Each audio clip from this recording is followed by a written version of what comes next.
ನಾನಿಂದ ಮೈಸೂರು ಜಿಲ್ಲೆ ವರದಿಗಾರ ತಾವೇ ನೋಡ್ತಾ ಇದ್ರೆ ಇವತ್ತು ಸಂಜೆ ಮುಗಿಲು ನರಸೀಪುರದಲ್ಲಿ ರಣಕಹಳೆ ನೋಡ್ತಾ ಇರೋದು ನಮ್ಮ ಹೆಮ್ಮೆ ಎಲ್ಲ ಆಟೋ ಚಾಲಕರು ಕೂಡ ನಮಗೆ ಸಪೋರ್ಟ್ ಮಾಡಿದ್ದಾರೆ. ಅವರೇ ವಾಲಂಟ್ರಿ ಆಗಿ ಪತ್ರಿಕೆನ ಇಟ್ಕೊಂಡು ಈ ಪತ್ರಿಕೆ ಬಗ್ಗೆ ಮಾತಾಡ್ತಾ ಇದ್ದಾರೆ. ಏನು ಮಾತಾಡೋದು ಕೂಡ ಮಾತಾಡೋಣ. ಸರ್ ನಮಸ್ಕಾರ ಸರ್, ಏನು ಹೇಳ್ತೀರಾ ಈ ಪತ್ರಿಕೆ ಬಗ್ಗೆ?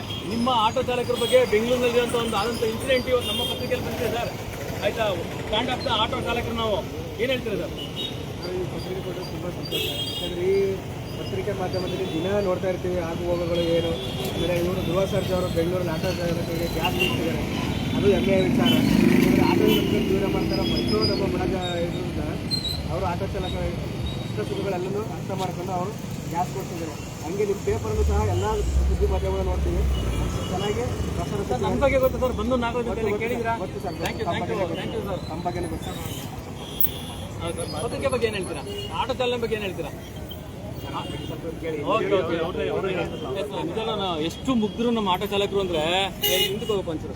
ಎಷ್ಟು ಮುಗ್ಧರು ಅಂದರೆ ನಿಜಾನು ನೋಡಿ, ಅವರು ಇಂಥ ಸೌಮ್ಯ ಸ್ವಭಾವದವರು ಇವತ್ತು ಹೇಳ್ತಾರೆ ಕೆಲವೊಂದೆಲ್ಲ ಹಂಗೆ ಹಿಂಗೆ ಅಂತ. ಅದಕ್ಕೆಲ್ಲ ನೇರ ಉತ್ತರ ಕೊಡುವಂಥ ಆಟೋ ಚಾಲಕರು. ಮತ್ತು ಹೆಣ್ಣು ಮಕ್ಕಳು ಮನೆಗೆ ತಲುಪಿಸೋ ಜವಾಬ್ದಾರಿ ಇವತ್ತು ಆಟೋ ಚಾಲಕರಿಗಿರುತ್ತೆ. ಆಯಿತಾ, ಎಷ್ಟೊತ್ತು ರಾತ್ರಿಯಲ್ಲೂ ಕೂಡ ಅವರು ಇವಾಗ ತಲುಪ್ತಾರೆ.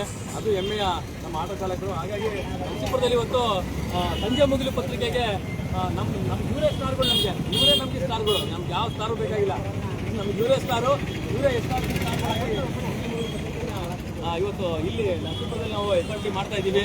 ಹಾಗಾಗಿ ನಮ್ಮೆಲ್ಲ ಹೆಮ್ಮೆಯ ಆಟೋ ಚಾಲಕರು ನಮಗೆ ಸಪೋರ್ಟ್ ಮಾಡಿದ್ದಾರೆ. ನಮಸ್ಕಾರ ಸರ್, ಥ್ಯಾಂಕ್ ಯು ಸರ್.